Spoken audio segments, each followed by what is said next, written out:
transformar, mudar. Juntas, essas palavras fazem a diferença na sua vida. Pós-graduação URI Erechim. Transforme sua carreira.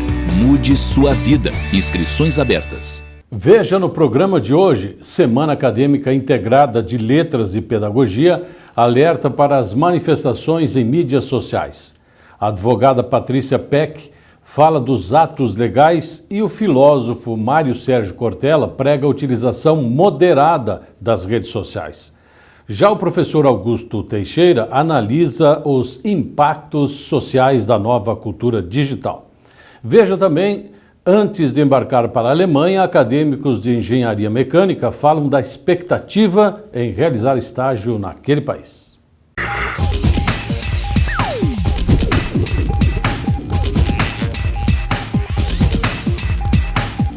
A aprendizagem na era digital. Essa foi a temática da Semana Acadêmica Integrada dos cursos de Pedagogia e Letras. A primeira conferência contou com a presença da advogada de São Paulo, Patrícia Peck Pinheiro, que falou sobre os atos legais das mídias sociais.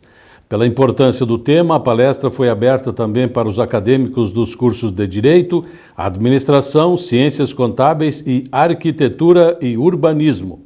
A palestrante destacou principalmente que estamos vivenciando um excesso de exposição em mídias sociais. Essas novas tecnologias exigem um aprendizado, né? O curso que a gente vai ministrar para essa palestra de hoje fala dessa aprendizagem digital. Mas é tanto quando eu uso tecnologia para ensinar os outros, mas também quando eu preciso aprendê-la a utilizar essa tecnologia.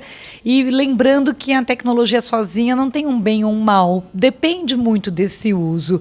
E o que a gente está vivenciando é um excesso de exposição em mídias sociais, o que tanto para a vida pessoal quanto para a vida profissional tem efeitos colaterais.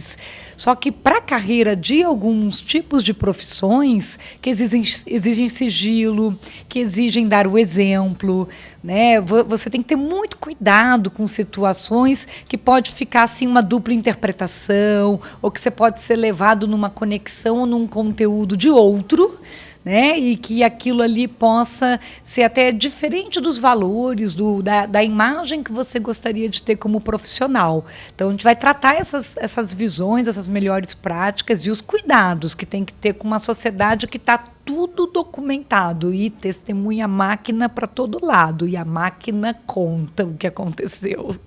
Patrícia, esse cuidado também é importante. Eu acho que os educadores que estão aqui também repassarem para os pais, que às vezes não têm talvez um certo cuidado em mostrar alguma coisa dos filhos, que é um assunto também muito discutido hoje, do cuidado dos pais em expor os filhos nas mídias sociais. Claramente é uma transição que a gente está vivendo de gerações. Então, você tende a replicar o que você aprendeu num processo de educação de filhos. A maioria de nós aprendeu uma segurança da rua tradicional, da rua analógica, não dessa rua digital, né, que é a internet, e muitas vezes a gente só enxerga o lado bom dela, não enxerga os riscos. Então, a partir do momento que esse educador hoje recebe esse conhecimento, ele também fica preparado para compartilhar esse tipo de aula, esse novo tipo de aprendizagem para alunos e para pais, né? Ou seja, ele consegue passar a ser um replicador, um multiplicador dessas melhores práticas, tanto para um uso mais ético dessa tecnologia toda, como um uso mais seguro. E a gente vai falar até um pouco nessa palestra sobre o uso saudável. Já tem que se ter muito cuidado para não desenvolver vício tecnológico, conforme a gente está cada vez mais jovem tendo acesso a essas ferramentas. Hoje podemos dizer que o brasileirinho, né, depois do bug do milênio, que a gente chama de geração totalmente digital, que nasceu de 2000 para cá, ele já está ganhando um celular numa faixa etária entre 6 e 8 anos. É muito diferente de quem ganha celular depois dos 13, que já é adolescente, e muito diferente de quem ganha depois dos 18.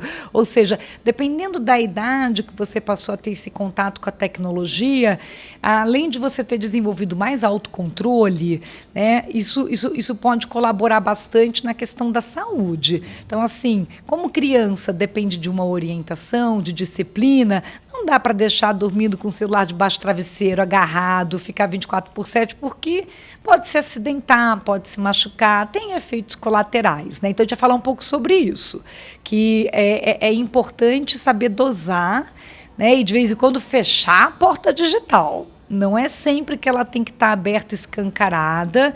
E na nossa rotina de hoje, gestão de tempo é um desafio. Eu vou falar isso um pouco com os profissionais. Tempo é o nosso recurso mais escasso. Então, a gente tem que usar a tecnologia para aumentar o nosso tempo, para nos dar produtividade, para nos dar conhecimento. Quando ela vira uma ladra de tempo, quando ela começa a furtar o nosso tempo, que a gente para um minutinho para olhar uma coisa e quando vê passou 30 minutos, 1 hora, com algo que não agregou nada, então, de repente, a gente está começando a ter um vício e aquilo ali está sendo mais forte do que o nosso livre-arbítrio. Esse novo cenário também traz algumas transformações para a gente, umas adaptações também no sentido legal. Que adaptações são essas e que cenário novo e que desafio também para as leis essas novas mídias trazem? Olha, não só no Brasil, em outros países, vem se tendo que atualizar as leis para conseguir abranger essa realidade digital. Nós temos novos comportamentos, inclusive no crime. Então, nós no Brasil criamos alguns crimes novos e atualizamos uma legislação, devido à legislação aí de crimes eletrônicos, com um crime de invasão, por exemplo, que não era previsto da forma como é hoje, de você poder entrar dentro de um dispositivo, de um sistema, pegar dados de uma outra pessoa.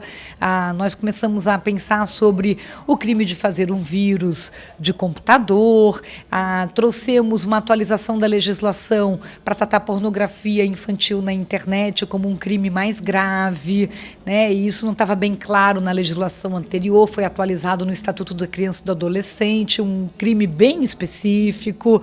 Depois a legislação de combate ao cyberbullying, que também entrou em vigor recentemente no Brasil, agora de 2016, E temos o Marco Civil da Internet, como sendo realmente uma legislação que atualizou práticas relacionadas até a direitos novos, como o direito à neutralidade, reforçou a liberdade de expressão digital, mas complicou um pouco a questão da remoção de conteúdos, para quando alguém é vítima de uma exposição não autorizada. Então, assim, a gente está vivendo essa transição toda, mas uma coisa é certa, o judiciário vem muito mais preparado para aceitar provas eletrônicas. Então, nós é que temos que estar atentos com essas nossas manifestações nessas mídias. Ainda hoje as pessoas às vezes agem no meio digital como se não fosse um papel que eu assinei embaixo, sabe? E não é bem assim. Até uma participação num grupo de WhatsApp, de colega de turma, ou no trabalho, ou quando você já está como um educador, um professor, que você participa num grupo ali, misturando alunos, ou pais, ou algo assim, que o que está falado naquele grupo responsabiliza o grupo todo. Mesmo quem ficou calado, incluindo esse, porque quem cala consente digitalmente. Então, assim, essa percepção de que aquele ok que eu dei sem ler responsabiliza e tá. Então, assim, essa é uma grande transformação que a gente está vivendo, mas temos desafios. Ainda não temos todas as leis que deveríamos ter e não dá para resolver a internet com legislações nacionais. Como é um mundo sem fronteiras, ela depende muito de tratados e convenções internacionais. Então, é isso que está se começando a discutir no mundo. Então, se eu quero proteger direitos autorais, uma propriedade intelectual na internet, tem que ser pensado de forma internacional. Proteção de dados pessoais, que é a privacidade dos indivíduos, tem que ser pensado em nível internacional. Não adianta o Brasil ter uma lei, a Argentina ter outra lei, a Europa ter outra lei, porque fica quase que uma esquizofrenia jurídica, Então, assim, estamos amadurecendo numa sociedade em que a economia já ficou global, as relações estão mais globalizadas e agora o direito talvez seja o último que está se globalizando também nesse sentido, de ter que ter esse ordenamento jurídico da internet também de uma forma globalizada. A conferência com o filósofo e escritor paulista Mário Sérgio Cortella foi uma das mais concorridas do ano. O salão de eventos teve lotação total e a palestra precisou ser transmitida para o ginásio de esportes. Cerca de 1.300 pessoas, entre acadêmicos e professores, assistiram à conferência. Com a proposta de discutir as diversas perspectivas sobre a aprendizagem na era digital, Cortella trouxe uma análise sobre a emergência de múltiplos paradigmas, considerando novos tempos e novas atitudes. Ele falou da utilização moderada das ferramentas digitais. Como é que foi a experiência de estar em Erechim de novo? Sim, é muito bom, porque se você junta, né, assim, centenas e centenas de pessoas que vêm para refletir sobre vida, futuro, razão naquilo que se faz, isso é uma coisa que cumpre a tarefa social e de relevância que uma universidade tem. E eu, como professor, fico encantado, né, com essa possibilidade, ainda mais com tanta gente que se dispôs a partilhar um pouco de vida nessa noite. O senhor chamou atenção sobre vários aspectos, mas especialmente sobre os cuidados do uso das ferramentas digitais. Resumidamente, que cuidados são esses? O encantamento que a gente deve ter por elas não pode obscurecer nossa visão crítica, né? A ferramenta digital, ela não é só uma ferramenta, ela é também, mas ela cria um modo de olhar, uma percepção, um paradigma, né, de vida, e ela não pode nos dominar. Nós não podemos esquecer que se elas servem para elevar a vida, aí elas servem. Mas se elas servem para nos afastar, para abstrair a nossa concretude, para nos colocar no estado de exclusividade, né, isso é algo extremamente maléfico. Então, é necessário tê-la, né, de uso não imoderado e, acima de tudo, uma visão crítica na qual a tecnologia caiba sem nos dominar e sem tirar nossa concretude, né, de vida. Mas o senhor chamou atenção também de que as ferramentas digitais estão aí, são necessárias, importantes, mas os livros continuam sendo valorizados. Afinal, o que a gente tem hoje são novas plataformas, elas são concomitantes, né, elas não são excludentes, ao contrário. Você tem a plataforma papel, a plataforma digital, a plataforma que vem por meio do diálogo, e hoje, então, essa concomitância, ela permite que a gente aumente a potência daquilo que se faz. O livro é uma coisa que é antiga, não é velha, né, e ela vai ter essa forma de plataforma papel, uma persistência, porque há todo um mundo em que isso tem força para nós, tal como o churrasco feito, né, na brasa ou na lenha, que é uma das maneiras mais antigas, né, de se fazer comida, não desapareceu. O livro também tem aí essa importância. O senhor também chamou a atenção de que a gente deve ser idoso, mas não velho. Sim, porque o velho é aquele que acha que já sabe, que já está pronto, e ele fica ultrapassado. Uma pessoa idosa é aquela que tem bastante idade, né? Aquela que é velha é aquela em qualquer idade que acha que não precisa mais aprender, conhecer, e isso é extremamente arriscado num mundo de mudança veloz. O senhor é autor de 3 dezenas de livros, assim para ser mais redondo, número redondo, 30 livros. E muitos desses livros são lidos não apenas aqui no país, mas também no exterior. Nós temos o exemplo da Laura, uma romena que reside na Itália, que é uma das suas fãs e que está aprendendo português através de seus livros. O que o senhor acha? Eu gosto muito, né? Quando alguém como a Laura aprende, outras pessoas às vezes se comunicam comigo dizendo isso, eu acho que é também, de um lado, pelo modo como eu decidi escrever, que um modo que seja mais claro, que sem ser simplista, ele seja simples e que ele traga um pouco daquilo que o nosso idioma tem de riqueza. Por outro lado, na fala, muita gente vê no YouTube, como eu falo de um modo mais ou menos agauchado, né, cantando, esticando, né, as vocálicas, isso significa que para quem está aprendendo isso dá uma sonoridade que é agradável. Afora, claro, que algum conteúdo também existe, exceto a arte, tem um conteúdo dentro disso. Tudo isso é importante, mas a ferramenta da comunicação, como é o seu caso, é extremamente importante para o sucesso como um todo. É a capacidade da gente fazer pontes com as pessoas. Comunicar-se é fazer pontes, fazer uma conexão que mexa com aquilo que a pessoa tem nela, que é a emoção. A emoção é aquilo que mexe contigo. O que mexe com ela, que mexe comigo, a gente gruda. Portanto, é uma tarefa pontifical. A Semana Acadêmica Integrada de Pedagogia e Letras também realizou minicursos e apresentação de trabalhos. As atividades visaram a formação acadêmica e profissional, tendo em vista novas perspectivas de atuação na sala de aula e até além dela. O encerramento da programação contou com a presença do professor Augusto Nishi Teixeira, da Unilassalle de Canoas. Para ele, quando se fala em cultura digital, é importante que se reflita sobre os impactos do cotidiano dos professores, alunos e até da família.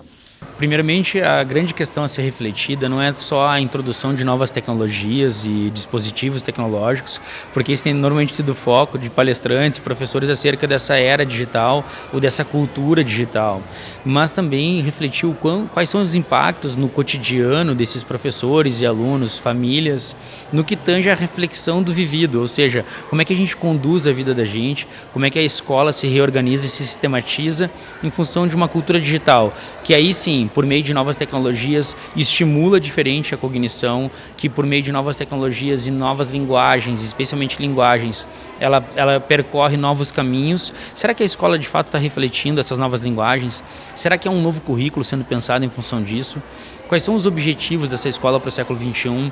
Será que a nossa perspectiva ainda não está arraigada à idade moderna, ao pensamento cartesiano, newtoniano, mecanicista? Ou seja, as reflexões hoje que eu diria mais relevantes seriam aquelas que nos remontam ou nos colocam na direção da cultura digital como uma forma nova de linguagem do que necessariamente ou tão somente a introdução de novas tecnologias. Eu sinto que hoje há um reducionismo acerca das tecnologias como, em primeira instância, a coisa mais relevante a ser discutida entre professores e alunos, mas, de fato, o que está por trás disso? Quais são os nossos objetivos com essa educação em pleno século XXI? A aurora do século XXI já se foi, nós já estamos em 2016 e ainda estamos numa educação talvez do século XIX, século XX, e a gente precisa discutir isso com urgência entre nós, colegas, professores e alunos. Eu não sei se também cabe uma discussão, mas essa nova era, nem sempre ela tem, às vezes, ela não promove o pensamento crítico, o pensamento reflexivo, até mesmo a questão de opiniões e fatos, não só perante essa nova geração, mas também muitos professores, muitos profissionais têm se acomodado. Perfeito. Primeiramente, eu retomo muito nas palestras a questão da alteridade, né? Voltando em Levinas, a questão da minha relação com o outro, quando eu supero esse eu soberano e eu transbordo, né, as minhas bordas e concebo-me humano, a condição humana a partir da relação com o outro. O pensamento crítico, reflexivo, todo o projeto político-pedagógico de uma escola ou PPI de uma universidade tem lá uma citação de Paulo Freire dizendo: vamos formar sujeitos críticos, reflexivos e transformadores do seu tempo. Ok, mas quem é que transforma o tempo se não reflete o tempo vivido? Né? Eu tenho que partir de um lugar, o meu discurso parte de um lugar. Então essa questão de o pensamento reflexivo, o pensamento crítico perpassa pela relação com o outro, pela discussão plena, pela discussão dialógica e dialética, pode ser, dependendo da vertente da matriz teórica e epistemológica desses interlocutores, mas o que na verdade é necessário é que nós tenhamos na universidade um espaço de reflexão e de crítica por meio da relação com o outro, ou seja, e que encontro que está acontecendo de fato no mundo de conectados, mas uma conexão que ela nos leva a um certo grau de individualismo e de solidão. Então eu falo assim, desconecte-se para conectar de verdade, né? Ou seja, a gente tem que buscar um pouco mais esse diálogo na universidade e ele está um pouco distanciado por muitas culturas acadêmicas e por muitas culturas escolares que levaram à fragmentação do conhecimento e também à nossa não relação. Quando a gente está falando disso, já remete-se, portanto, ao pensamento interdisciplinar. Alguns confundem interdisciplinaridade, achando que interdisciplinaridade é a relação entre disciplinas, e de fato não é, porque a disciplina não existe fora de mim, logo eu preciso me relacionar com esse outro professor e com esse outro colega para que possa acontecer um pensamento sistêmico, uma perspectiva interdisciplinar. Então, o que seria o pensamento crítico e reflexivo, se não talvez a retomada, ou o resgate, ou a construção, caso nunca tenha acontecido, de uma humanidade, ou seja, a vida em humanidade, que seria, portanto, um passo inicial à vida em alteridade, a vida na relação com o outro.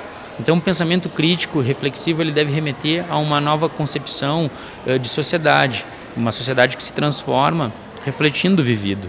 Mas aí eu tenho que ter um aluno e um professor que conhecem o tempo em que vivem e que o refletem. E isso talvez não esteja acontecendo como deveria. Não significa terra arrasada. Há muita gente produzindo isso, mas ainda estamos distante do que é necessário. Veja depois do intervalo, mais 2 acadêmicos do curso de Engenharia Mecânica realizam estágio na Alemanha. Antes da viagem, nós conversamos com eles e com o coordenador do curso sobre a importância da busca do conhecimento no exterior.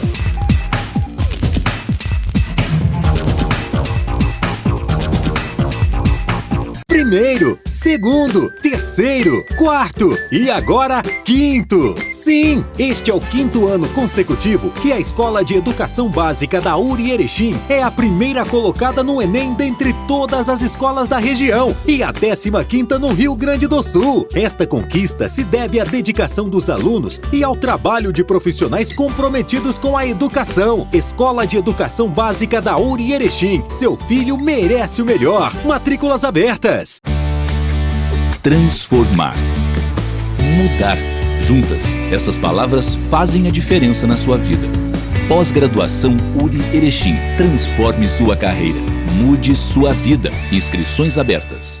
Fale a língua que seu mundo fala. Centro de Línguas URI Erechim, com apoio pedagógico da Cambridge University Press. Material didático internacional e professores com experiência no exterior. Centro de Línguas URI Erechim. Matrículas abertas.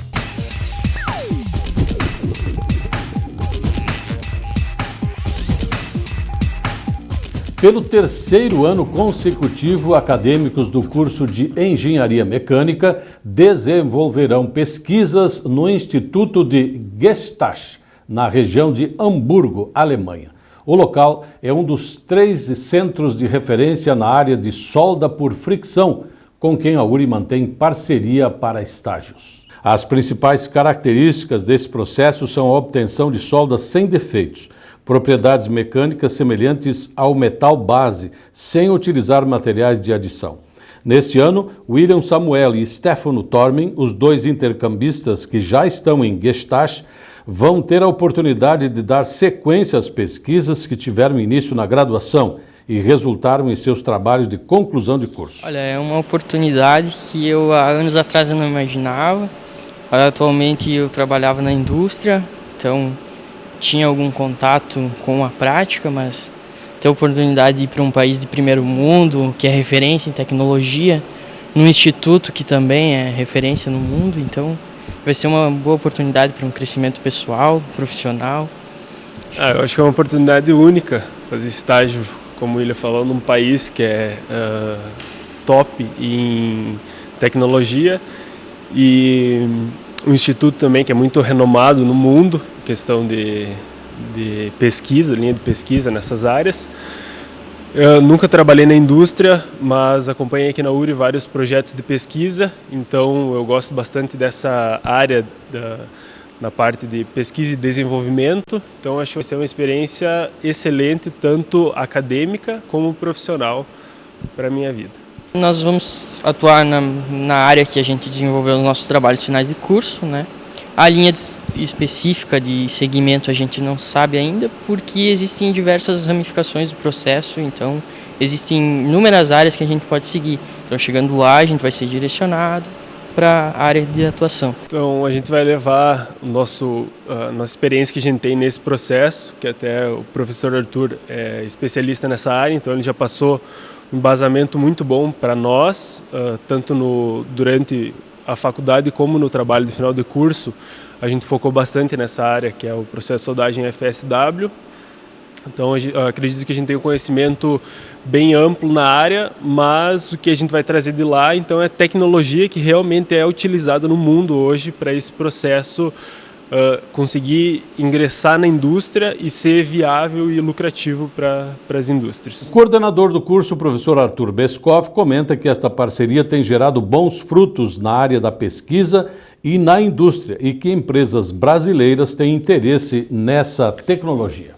Bom, os alunos estão trazendo conhecimento de tecnologias que estão sendo desenvolvidas no primeiro mundo, que são aplicadas em grandes indústrias como a Airbus, a Boeing, em grandes companhias que fabricam sistemas de transporte por trens, navios, que no Brasil ainda não existem.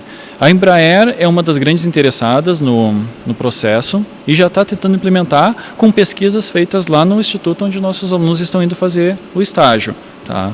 Aí, em alguns anos, talvez, quem saiba, a gente consiga ter um know-how suficiente para trazer esses projetos, né, ou fazer parcerias mais aprofundadas com o Instituto, a ponto de fazer parte das pesquisas aqui e parte das pesquisas lá, né, que é o foco. Lembrando que a gente começou todo esse namoro com o Instituto lá em 2010, quando fui visitar juntamente com o professor Cristiano, e eles disseram iniciem as atividades e assim que vocês começarem a ter alunos, formarem alunos que tenham conhecimento já de base nos sistemas, nos processos, vocês comecem a mandar esses alunos para fazer o intercâmbio, para trocar essas experiências e para aprofundarem seus conhecimentos. Primeiro ano foi um aluno, gostaram, viram que a gente estava já bastante desenvolvidos até para a expectativa deles. No segundo ano liberaram para ir 2 alunos e esse ano continuam os mesmos 2 alunos, que é normalmente o que eles abrem para cada universidade. Então, é uma das poucas universidades comunitárias, ou a única universidade comunitária que tem convênio com eles. Todas as demais são federais, né? Então, eles até no início tinham um pouco de receio para saber o que a gente ia mandar para eles, mas se surpreenderam, porque os alunos sabiam trabalhar, tinham conhecimento muito bom na área e nossas pesquisas aqui estão também bastante avançadas, né? A gente consegue qualidade nos processos muito boas. Professor, e o que os alunos têm trazido de lá do Instituto para contribuir com as nossas pesquisas aqui nessa área? Alguns dos parâmetros do processo, que são específicos do processo, a gente conseguiu trocar ideias e conseguiu refinar mais, aprofundar mais o entendimento que existe, alguns pontos que devem ser cuidados e monitorados também veio essa experiência dos alunos para nós.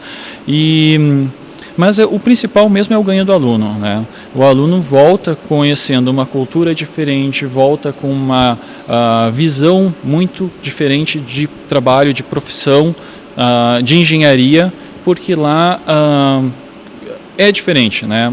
O sistema de trabalho deles é diferente.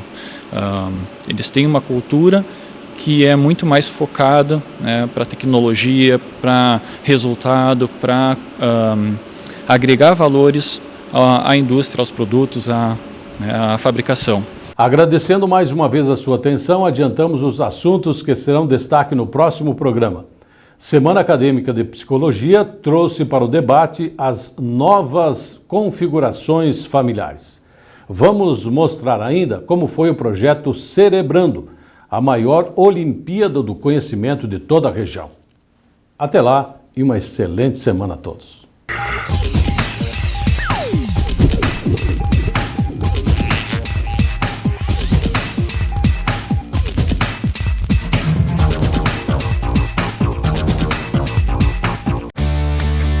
Transformar. Mudar. Juntas, essas palavras fazem a diferença na sua vida. Pós-graduação URI Erechim. Transforme sua carreira. Mude sua vida. Inscrições abertas. Fale a língua que seu mundo fala. Centro de Línguas URI Erechim, com apoio pedagógico da Cambridge University Press. Material didático internacional e professores com experiência no exterior. Centro de Línguas URI Erechim. Matrículas abertas.